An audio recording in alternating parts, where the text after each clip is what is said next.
తులారాశి వారికి ఈ వారం చాలా అనుకూలంగా ఉంది. వృత్తి వ్యాపారాల పరంగా మంచి లాభసాటిగా ఉంటుంది. కలిసి వచ్చే కాలం అని చెప్పవచ్చు. రాశ్యాధిపతి అష్టమాధిపతి అయిన శుక్రుడు పంచమంలో ఉన్నారు. అదేవిధంగా తృతీయ షష్టమాధిపతి అయిన గురువు భాగ్యంలో ఉన్నారు. లాభాధిపతి అయిన రవి చతుర్థంలో ఉన్నారు. ద్వితీయ సప్తమాధిపతి అయిన కుజుడు చతుర్థంలో ఉన్నారు. భూ సంబంధించిన వ్యవహారాలు సానుకూల పడతాయి. దూర ప్రయాణాలు లాభసాటిగా ఉంటుంది. కలిసి వచ్చే కాలం అని చెప్పచ్చు. వ్యాపారరీత్యా మీరు చేసే ప్రయత్నాలు ఏవైతే ఉన్నాయో అవి కలిసిపోతరంగా ఉంటుంది. ఉద్యోగంలో కూడా స్థిరత్వం ఏర్పడుతుంది. ప్రమోషన్ కోసం చేసే ప్రయత్నాలు కలిసి వస్తాయి. రావాల్సిన బెనిఫిట్స్, రావాల్సిన ధనం ఏదైతే ఉందో అది ఈ వారం వచ్చే అవకాశం గోచరిస్తుంది. ముఖ్యంగా విద్యాపరంగా, ధనం పరంగా చాలా అనుకూలంగా ఉంటుంది. పాత బాకీలు వసూలు అవుతాయి. కొత్త రుణాలు చేయవలసి వస్తుంది. వచ్చిన ధనాన్ని ఎక్కడైనా ఇన్వెస్ట్మెంట్ చేయాలి, జాగ్రత్త పరచుకోవాలి, జాగ్రత్తగా ఉండాలి అనే భావన ఏర్పడుతుంది. గడిచిన కొన్ని వారాల కంటే ఎంత ఇబ్బంది పడ్డాం, ఇప్పుడు దేవుడి దయ వల్ల కొంతవరకు మానసికంగా బాగుంది. వాటిని జాగ్రత్త పరచుకోవాలి, ఆస్తుల్ని అనే భావన ఎక్కువగా ఉంటుంది. స్థిరాస్తులకు సంబంధించిన వ్యవహారాలు అనుకూలంగా ఉంటుంది. వాహన యోగం ఉంది. సాఫ్ట్వేర్ రంగంలో ఉన్న వారికి, రియల్ ఎస్టేట్ రంగంలో ఉన్న వారికి, బ్యూటిషియన్స్, కాస్మెటిక్స్, వైద్య వృత్తిలో ఉన్న వారికి అనుకూలంగా ఉంటుంది. అయితే ఏదైనా దృఢంగా నమ్మి ముందుకు వెళ్ళాలనుకుంటారు. స్నేహితుల వల్ల కొంత నష్టపోయే అవకాశం కూడా గోచరిస్తుంది. అందరినీ నమ్మవద్దు.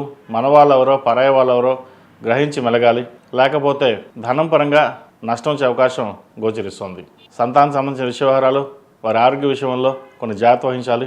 జీవిత భాగస్వామితో మాట్లాడేటప్పుడు కొన్ని జాగ్రత్త వహించడం చెప్పదగినది.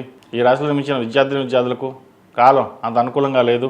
ప్రతి విషయాన్ని గుడ్డిగా నమ్మడం, ఎడ్యుకేషన్ మీద శ్రద్ధ తగ్గడం, పెద్దవాళ్ళని ఎదిరించి మాట్లాడడం ఇటువంటి జరుగుతుంటాయి. అష్టమాధిపతి అయిన శుక్రుడు పంచమంలో ఉన్నారు. రాహుతో కలిసి ఉన్నారు. బుధుడితోటి విచక్షణ కోల్పోయే అవకాశం కూడా లేకపోలేదు. అన్నీ మనకే తెలుసు, ఎవరు చెప్పాల్సిన అవసరం లేదు, నేను చూసుకోగలను అనే భావన ఎక్కువగా ఉంటుంది. విదేశీ సంబంధించిన వ్యవహారాలు సానుకూల పడుతుంది.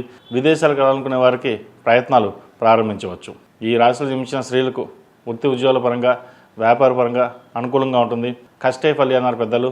మీ కష్టానికి తగిన ప్రతిఫలం లభించే దశగా గ్రహగతులు గోచరిస్తుంది. దూర ప్రయాణాలు లాభసాటిగా ఉంటుంది. అదేవిధంగా ఎప్పుడో కొన్న ఆస్తులకి విలువ పెరగడం, దాంట్లో కొంత ఆస్తి అమ్మి కొన్ని అప్పులు తీర్చాలనే భావన ఏదైతే ఉందో నెరవేరుతుంది. అయితే అన్ని విషయాల్లోనూ జీవిత భాగస్వామి కానీ, ఇంట్లో వాళ్ళతో కానీ చర్చించి నిర్ణయాలు తీసుకోవడం చెప్పదగిన సూచన. ఈ రాశివారు ప్రతిరోజు ప్రతినిత్యం అష్టములక తైలంతోటి దీపారాధన చేయడం, అదేవిధంగా ఆరవల కుంకుమతోటి అమ్మవారిని పూజించడం, ఇంద్రాణి రూపు మెడలో వేసుకోండి.